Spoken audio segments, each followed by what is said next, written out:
internationale. Les contributions de Kadhafi aussi concernant la libération des peuples. Vous savez, depuis très longtemps, le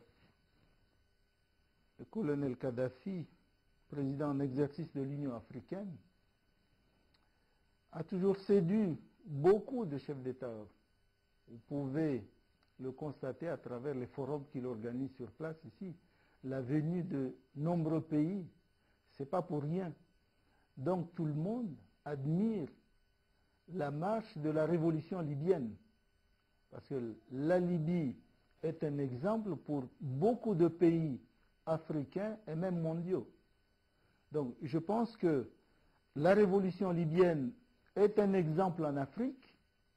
La révolution libyenne fait son chemin et qu'elle arrive à des points positifs. Le peuple libyen aujourd'hui, c'est un peuple qui est connu partout en Afrique parce que, à travers le leader libyen, le peuple libyen est partout dans le monde. Et la révolution libyenne est un exemple pour beaucoup de pays, et particulièrement les Comores. Parce qu'aujourd'hui, nous nous battons pour sortir de la pauvreté. C'est la pauvreté qui est très importante dans notre pays.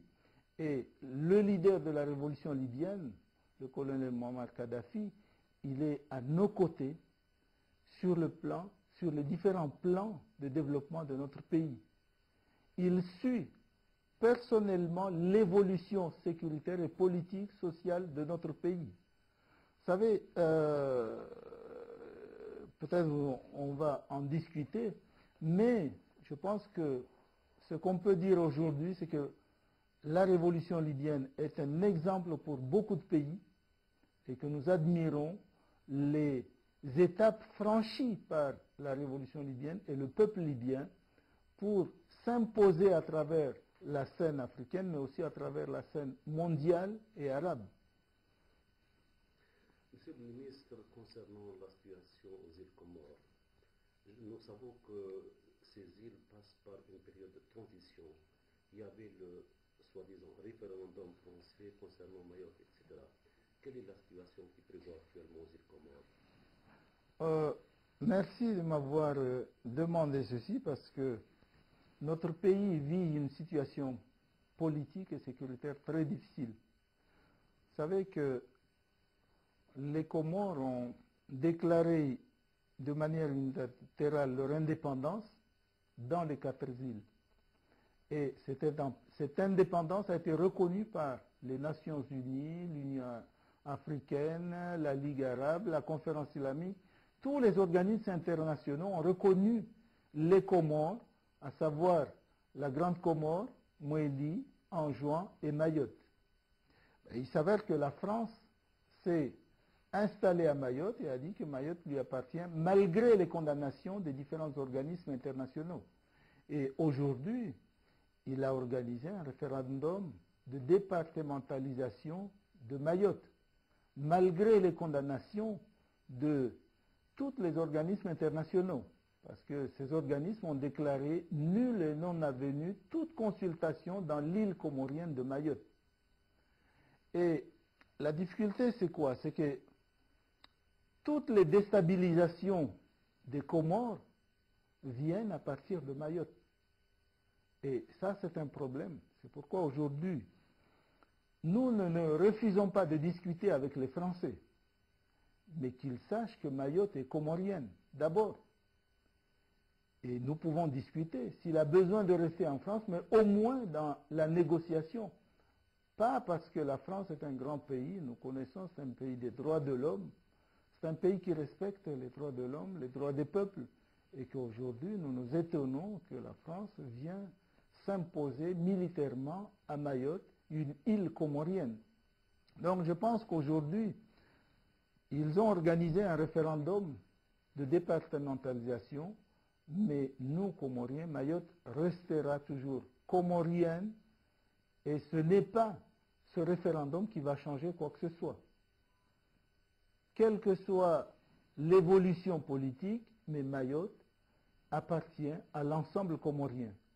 Et je pense que nous parlons la même langue, nous avons la même culture, nous mangeons la même chose, nous avons des familles des familles partout, le père est de Mayotte, la mère est d'Anjouan, etc. Donc, on ne peut pas dire aujourd'hui que Mayotte est française. Mais Mayotte est à combien de kilomètres de la France? Et je pense que si la France veut départementaliser Mayotte, ils doivent demander les Français aussi. Quel est leur avis dans la départementalisation de Mayotte? Et donc, aujourd'hui, quelles que soient les positions de la France, mais nous disons que Mayotte est français, est comorien et restera comorien. Bien entendu, nous avons des relations avec la France et c'est à travers ces relations que nous demandons aux autorités françaises de négocier avec nous pour trouver une solution acceptable pour les deux parties. Nous ne pouvons pas faire la guerre avec la France, évidemment c'est exclu, mais au moins qu'on s'assoie sur une table de négociation pour discuter sur le devenir de Mayotte.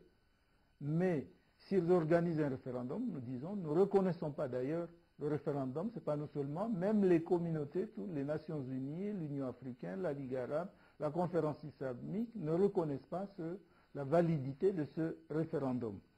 Je viens dans une autre partie que Mayotte constitue un problème pour notre pays, parce que tant que Mayotte restera français, nous avons vu que toutes les déstabilisations viennent à partir de Mayotte. Et donc, ce que la France pourrait faire, c'est d'aider les autres îles à se développer, parce qu'ils disent aujourd'hui que Mayotte est devenu un Eldorado. Je ne pense pas, parce que les Mahorais ne bénéficient pas de cet Eldorado. C'est vrai qu'il y a beaucoup de Comoriens qui sont là-bas, mais on ne peut pas aller dans un pays et dire aux gens du pays que vous êtes étrangers dans votre pays. Les Comoriens qui sont à Mayotte ne sont pas des clandestins, ils sont chez eux, parce qu'ils ont des familles là-bas. Ils ont des frères, ils ont des amis, ils ont des familles là-bas, donc ils ne peuvent pas être étrangers dans leur pays.